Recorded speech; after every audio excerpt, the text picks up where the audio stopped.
అందరం కూడా ఒక చిన్నపాటి సెస్ అంటే అందరం కలిసి ఒక నయా పైసా, ఒక పైసా మనం కొనే ప్రతి వస్తువులో కూడా ఒక పైసా మనం కూర్చొని నిర్వాసితులకు ఇవ్వాలని ప్రతిపాదన నేను ఈ రోజున ఇక్కడి నుంచి పంపిస్తా ఉన్నాను, ఇక్కడి నుంచి అడుగుతున్నాను. దాంట్లో భాగంగా ఎందుకంటే ఇది కేంద్ర ప్రభుత్వం డబ్బులు ఖర్చు పెట్టేసింది. జగన్ దగ్గరికి వెళ్ళిపోయినాయి డబ్బులు, వాళ్ళు కూర్చున్న మెగా ఇంజనీరింగ్కి డబ్బులు వెళ్ళిపోయినాయి, మార్చేసుకున్నారు. నవయుగా నుంచి మెగాకి వెళ్ళిపోయింది, డబ్బులు వెళ్ళిపోయినాయి. డబ్బులు పెద్ద పెద్దోళ్ళు అయిపోయారు. జగన్కి డబ్బులు వెళ్ళిపోయినాయి, ఏటీఎం అయిపోయింది వాళ్ళకి. కానీ నలిగిపోతుంది 1,60,000 మంది గిరిజన ప్రజలు, గిరిజనేతరులు. వీళ్ళ కోసం నిలబడాలి అంటే 5 కోట్ల మంది ప్రజలు, ఆంధ్రులు బాధ్యత తీసుకోవాలి. ముంపు మండలాల కోసం ప్రత్యేకించి తెలంగాణ రాష్ట్రం, జై తెలంగాణ నినాదం ఇచ్చి మీరు రాష్ట్రం సాధించుకున్న తర్వాత కూడా పోలవరం కోసం 7 తెలంగాణ మండలాలు ఆంధ్రాలో కలిసిపోయినాయి. మీ మీద నేను ప్రత్యేక దృష్టి పెడతాను, మర్చిపోకున్నది మీకు మాటిస్తున్నాను ఈ రోజున. అలాగే 40 రూపాయల మందు మనం 200 రూపాయలు కొనడానికి సిద్ధపడిపోయాం. పోలవరం నిజంగా నిర్వాసితుల్ని బయటికి పడేయాలంటే అందరం కలిసి పైసా పైసా చొప్పులేసుకుంటే ఒక్క 6 నెలల్లో 33,000 కోట్లు తీసుకొచ్చి అందరినీ బయట పడేయగలం, అందరినీ బయట గట్టు మీద తీసుకురాగలం. ఆ బాధ్యత జనసేన, ఎందుకు నాకు కరాటో రాంబాబు గారు చెప్పారు, ఈ బాధ్యత మీరు తీసుకోవాలి. నా జీవితాన్ని పణంగా పెట్టి ఇన్ని వేల మందిని ప్రభావితం చేశాను. వారి మీద గౌరవంతో చెప్తున్నాను. ఈ రోజున ప్రత్యేకమైన సెస్ వేసి 5 కోట్ల మంది ప్రజలు నాతో సహా, నేనైతే ఈరోజు చెప్తున్నా, పోలవరం నిర్వాసితుల కోసం నా వంతు సహాయంగా సెస్సే గనుక వచ్చే మనకి రాబోతున్న ప్రభుత్వం ముందుకు తీసుకెళ్లేలా చేస్తాం. 5 కోట్ల మందికి ఆయన పోలవరం కోసం ఆయన 110 ఎకరాలు ఎలా ఇచ్చేశారో, ఆయన కుటుంబం 110 ఎకరాలు ఎలా సమర్పించుకుందో నేను ఈరోజు చెప్తున్నా. నాకు ఏడుపు, మన కోసం నలిగిపోతున్నాం. ఆ ఏడుపు గిరిజనులను చూస్తా ఉంటే, ఇళ్లలో కూర్చొని ఇల్లు వాకిల్ లేక తట్టా బుట్టా తీసుకొని నలిగిపోతా ఉంటే నేను చెప్తున్నాను ఈ రోజున, నా స్వంత డబ్బు 1 కోటి రూపాయలు పోలవరం నిర్వాసితులకి ముందు నాతో మొదలు పెడుతున్నాం. 33,000 కోట్లలో 33,000 కోట్ల రూపాయలు కావాలి. నేను ఇంత ప్రజాభిమానం ఇచ్చారు మీకోసం. 33,000 కోట్లు నేను 1 కోటి రూపాయలు నేను ఇస్తా ఉన్నాను. ఈ రోజున ప్రభుత్వ ట్రెజరీకి, ప్రభుత్వ ఖజానాకి పోలవరం మనకి నిర్వాసితుల దీనికోసం 1 కోటి రూపాయలు నేనే ఇస్తాను. దానికోసం మిగతా అందరూ కూడా 5 కోట్ల మంది ప్రజలు ఏదో ఒకటి మీరు ఆలోచించుకోండి. ఆ రోజుకి చంద్రబాబు గారితో చెప్తాను, అందరం కలిసి తలా నేను 1 కోటి రూపాయలు ఇస్తే మీరు 5 పైసలు ఇవ్వండి, కుదిరితే పైసా ఇవ్వండి, చాలు, మొత్తం తీరిపోతాయి కష్టాలు. ఇది పోలవరంని అత్యంత తక్కువ సమయంలో ఛాలెంజ్ 27కి పూర్తి చేసేద్దాం. పోలవరాన్ని, పోలవరంకి నీళ్లు రావాల్సిందే, సాగునీరు అవసరాలు తీరాల్సిందే, మిగతా ప్రాజెక్టులు పూర్తి కావాల్సిందే. ఛాలెంజ్ గా తీసుకుందాం.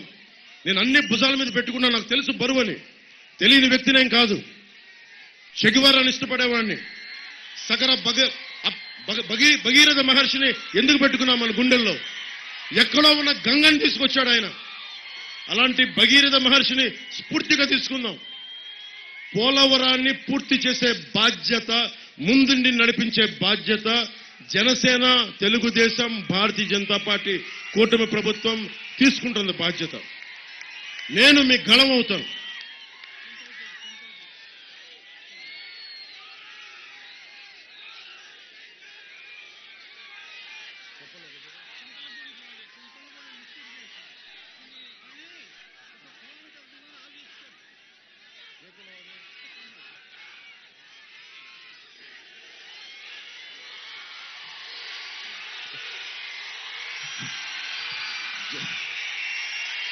జగన్ ఎంత నీచత్వానికి ఒడిగడతాడంటే, ఇప్పుడు పొలాలు మనందరం నన్ను అడిగారు, రాజీవ్ సర్దేశాయ్ అని ఒక ఎన్డీటీవీ ఛానల్ అనుకో, ఆయన నన్ను అడిగాడు, మీ వల్ల కాపు సామాజిక వర్గం మీరు ప్రభావితం చేస్తారా అంటే నేను ఒకటే చెప్పాను, మనందరినీ నీతో నాతో సహా మనందరం ఏ కులంలో పుట్టాలి మనకెవరికి చాయిస్ లేదు, ఏ ప్రాంతంలో పుట్టాలి చాయిస్ లేదు, కానీ మనిషిగా ఎలా ఉండాలా లేదా అనేది అయితే మటుకు చాయిస్ మనకు ఉంది. నేను జాషువా చెప్పిన విశ్వనరుని, నేను అన్నీ బాగుండాలని కోరుకుంటా. అలాంటిది చింతలపూడి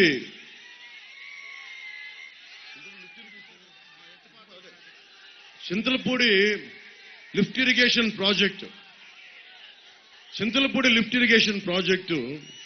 జగన్ ఆఫ్ చేశాడు. దేనికోసం ఆఫ్ చేశాడు అంటే అక్కడంతా కూర్చొని ఆ పొలాలు, కొన్ని పొలాలు కొంతమంది అన్ని కులాల వారికి ఉంటాయి, అది కొన్ని కులాలకి చెందకూడదని చెప్పి లిఫ్ట్ ఇరిగేషన్ ఆపేశాడు. లిఫ్ట్ ఇరిగేషన్ చింతలపూడి ప్రాజెక్ట్ ఆపేశాడు.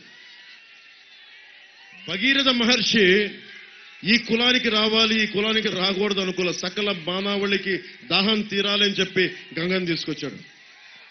కానీ ఈ వ్యక్తి క్యాపిటల్ మార్చేశాడు, పోలవరం పూర్తి చేయడు, చింతలపూడి ఏమో కూర్చోబెట్టి కొంతమందికి వెళ్తుంది మిగతా వాళ్ళకి రాదని చెప్పి చింతలపూడిని ఆఫ్ చేశాడు. ఏది చెయ్యి, క్యాపిటల్ లాంటి కక్ష ఉండాలి, ఎంత స్థాయిలో న్యాయం జరిగే వరకు కోపం అంటే కూర్చోబెట్టి ప్రతి ఒక్కరి మీద కుల కక్ష. నిన్న కిర్లంపూడిలో కూడా మాట్లాడా, కిర్లంపూడి సభలో మాట్లాడితే అందరు నన్ను అడుగుతారు, కూర్చోబెట్టి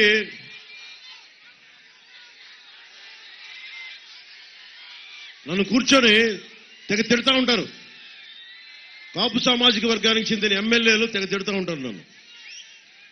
కిర్లంపూడి సభలో చెప్పాను, మీరు ఏదైనా సరే ఒక మాట అనుకునేటప్పుడు పోలవరం ప్రాజెక్టు పూర్తి చేస్తాం, నిలబడాలని నేను చెప్పినప్పుడు నాకు తెలుసు అది ప్రాణానికి తెగిపోయేంత, ప్రాణాలు మెడకాయ తెగిపోయేంత బాధ్యతను తెలుసు, దేనికి తీసుకుంటాం నిలబడాలి అని. దశాబ్దం ఒక మాట చెప్పారంటే నిలబడిపోయా, 2 చోట్ల ఓడిపోయినా నిలబడిపోయా.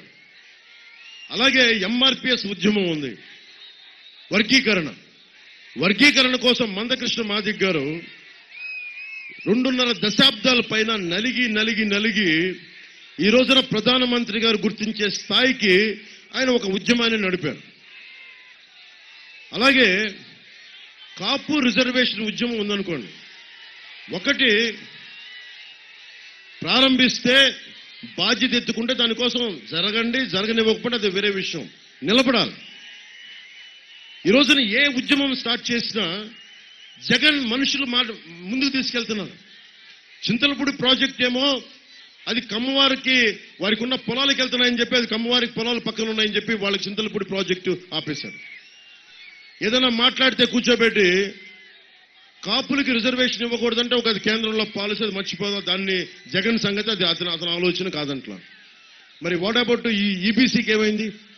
ఎకనామికల్లీ బ్యాక్వర్డ్ క్లాస్, ఆర్థికంగా వెనకబడ్డ కాపులకి ఎందుకు నువ్వు చేయలా, ఎందుకు మాట్లాడలా? మన కాపు సామాజిక వర్గం నాయకులు కూడా ఇదే మాట్లాడారు, వైసీపీలో కాపు సామాజిక వర్గానికి నాయకులకు కూడా మీరు కనీసం ఈబీసీ రిజర్వేషన్ 5% ఒకేసారి మీకు ఇబ్బంది అనుకుందాం, 0.5% కూడా ఇవ్వలేరా మీరు? 0.5% కూడా చెప్పలేరా? అంటే ఎందుకని అంటే నన్ను కూర్చోబెట్టి నేను అందరినీ ప్రభావితం చేస్తానని. నిజంగా కాపు సామాజిక వర్గం అంతా మొత్తం నాతోటి సంపూర్ణంగా ఉండుంటే ఈ రోజు రాష్ట్రాన్ని వెళ్ళే స్థాయి ఉండేది కదా నాకు. అవన్నీ ఎందుకు చేయలేం? ప్రజల గుండెల్లో